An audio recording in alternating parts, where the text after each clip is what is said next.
First, it was global COVID-19 lockdowns that disrupted supply chains around the world.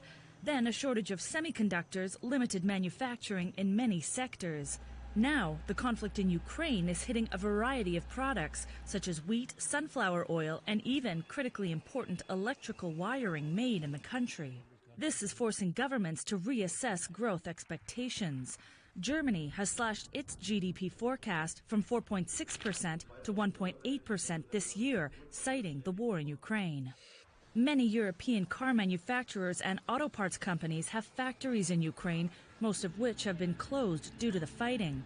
At the same time, in response to sanctions, Russia has threatened to restrict trade in some raw materials widely used in automotive production, such as nickel, an essential ingredient in EV batteries. This disruption in available automotive components is having a big impact on manufacturers around the world. In our estimation, the automotive industry will be the worst market in the world for the next 10 years. Europe is suffering very badly, but of course so is the USA and also China.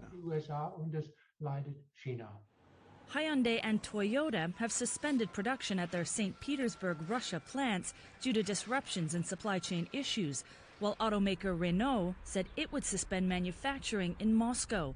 Production is also being limited across Europe.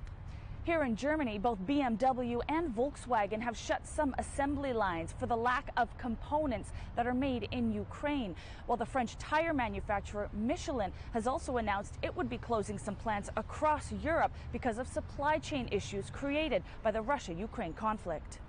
Yet even when the supply chain issues are resolved and production can resume, there will be concerns about whether demand will recover. We assume that manufacturing will recover from the production side, but then we still have a problem with the demand. It is predicted that global automakers will produce fewer than 82 million cars in 2022, a sharp decrease from the 94 million built in 2018.